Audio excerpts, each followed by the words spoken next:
नमस्कार दोस्तों, आप लोगों का स्वागत है अपने YouTube चैनल पर। यहाँ पे आप लोग देख रहे हैं कि अभी जो परीक्षाएं होने वाली थी जेटेट, उसमें काफ़ी विसंगतियां थी और उस विसंगतियां को दूर कर लिया गया। देखिए, बदलाव हुआ है। JCERT ने तैयार किया कोर्स और किसको सौंपा? स्कूली शिक्षा एवं साक्षरता विभाग को सौंप दिया गया है। बदलाव क्या हुआ है?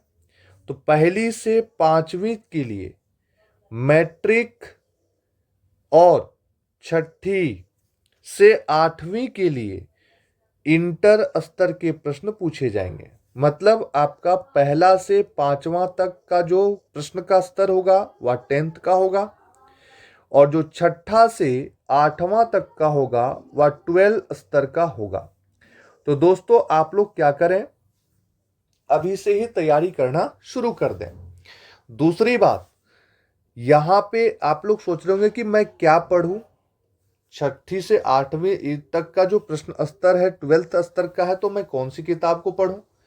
तो आप लोग क्या करें कि एनसीईआरटी किताब को जरूर पढ़ें। ठीक है, छठा से लेके आठवां तक का। और एनसीईआरटी का किताब आपका जरूर पढ़े 1 से लेकर 5 तक, जो झारखंड में चलते हैं। ठीक है, अब देखिए क्या क्या था।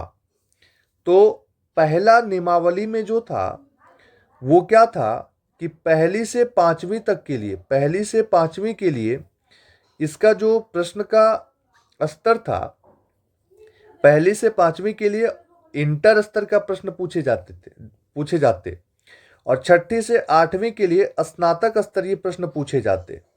ठीक है, उसमें क्या हुआ? दूसरा क्या था? तो अभ्यर्थियों के लिए सभी विषयों में अलग अलग पास करने की बाध्यता खत्म हो गई है। जो पहले का नियमावली में था कि उसमें अलग अलग खंड में आपको पास करना होता, लेकिन अब ये बदलाव कर दिया गया है। और अब आपकी जो बाध्यता थी कि आपको अलग अलग खंड में पास करना है, वह बाध्यता अब खत्म हो गई है। अब आपको कोई जरूरी नहीं कि आप अलग अलग खंड में पास करें। दूसरा क्या था? अब देखिए क्या हो गया कि अब कोटिवार निर्धारित क्वालिफाइंग मार्क्स लाने पर ही आप पास हो जाएंगे अभ्यर्थी। तो देखिए कैसे क्या बदलाव हुआ, क्या था समझिएगा। तो फिलहाल पूर्व निर्धारित प्रावधान के अनुसार कक्षा 1 से 5 के लिए प्रश्न एनसीईआरटी, सीबीएसई और राज्य सरकार द्वारा अनुमोदित कोर्स के अंतर्गत कक्षा 11वीं 12वीं तक के सिलेबस पर आधारित रहते हैं। प्रश्न की कठिनाई का स्तर क्या होगा? 10+2 उच्चतर माध्यमिक या समकक्ष होंगे। वहीं कक्षा 6 से 8 की परीक्षा के लिए प्रश्न कहां से था? यूजीसी द्वारा अनुमोदित कोर्स के अंतर्गत कक्षा स्नातक के सिलेबस पर आधारित है। ठीक है, अब आगे क्या हो गया कि इसमें बदलाव क्या हो गया कि राज्य में अब कक्षा 1 से 5 के लिए होने वाली परीक्षा का प्रश्न राज्य सरकार द्वारा अनुमोदित कोर्स के तहत कक्षा 1 से 5 के सिलेबस पर आधारित होगा। 1 से 5 तक के लिए कहां पर? राज्य सरकार के द्वारा जो चलाए जा रहे हैं वो जो कोर्स चलाए जाते हैं उस पर आधारित होगा। लेकिन इसकी जो कठिनाई का स्तर होगा वह मैट्रिक या समकक्ष होंगे। मैट्रिक स्तर के प्रश्न पूछे जाएंगे। वहीं कक्षा से 6 से 8 की जो परीक्षा के लिए प्रश्न राज्य सरकार द्वारा अनुमोदित कोर्स के अंतर्गत कक्षा 6 से 8 के सिलेबस पर आधारित होगा और इसकी कठिनाई का स्तर जो होगा वह आपका उच्चतर माध्यमिक या +2 या समकक्ष का होगा। तो दोस्तों, आपको करना क्या है कि एनसीईआरटी किताबें जो झारखंड में चलती है उस किताब को पढ़ना आप शुरू कर दें, क्योंकि ये आपको टाइम देने वाला नहीं है। दूसरा क्या है कि आपको ओवरऑल क्या करना था? पास मार्क्स के लिए आपको प्रत्येक खंड में पास मार्क्स लाना अनिवार्य था। इसलिए क्या होता था कि सामान्य वर्ग के अभ्यर्थियों के लिए प्रत्येक खंड में 40% अंक लाना था और ओवरऑल मिलाकर आपको 60% मार्क्स लाना था।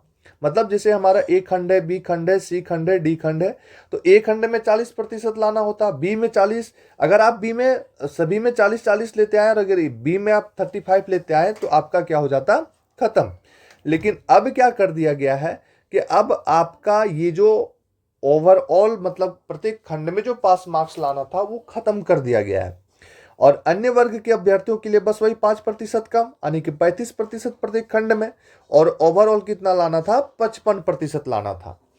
अब क्या हो गया कि अब अभ्यर्थियों को परीक्षा पास करने के लिए केवल ओवरऑल न्यूनतम कट ऑफ प्राप्तांक लाना होगा। ओवरऑल सभी मिलाकर आपको 60% लाना है, ये सामान्य वर्ग के लिए और आर्थिक रूप से कमजोर वर्ग के लिए, यानी कि जनरल के लिए और ईडब्ल्यूएस के लिए। जनरल और ईडब्ल्यूएस के लिए 60% मार्क्स आपको लाना है ओवरऑल, यानी कि 150 क्वेश्चन है तो 150 क्वेश्चन में आप 90 क्वेश्चन लाके आप पास कर जाएंगे। वहीं पे अन्य अभ्यर्थियों के लिए, अन्य अभ्यर्थी जो अन्य वर्ग के अभ्यर्थी आते हैं उनके लिए 55% अंक लाना होगा। तो इस प्रकार से बदलाव किए गए हैं, बदलाव हो गई है। आप लोग अब एनसीईआरटी किताब को उठाएं और पढ़ना शुरू करें, क्योंकि मौका नहीं मिलेगा और इसके बाद काफ़ी संख्या में वैकेंसीज आने वाली है सहायक आचार्य की। तो इसके लिए आपको सबसे पहले जेटेट क्वालिफाई करना पड़ेगा, और आप पहले ही देख चुके हैं कि अभ्यर्थी नहीं मिलने के कारण सीटें खाली चली जाती है। तो आप लोग अभी से ही तैयारी में लग जाएं, इसके सिलेबस का वेट मत करें, क्योंकि आपको ये डायरेक्शन मिल चुका है कि आपको प्रश्न कैसे, कहां से, किस प्रकार से पूछे जा सकते हैं। तो आप अपना शुरुआत कर दें। धन्यवाद, फिर मिलते हैं हम लोग नेक्स्ट वीडियो में।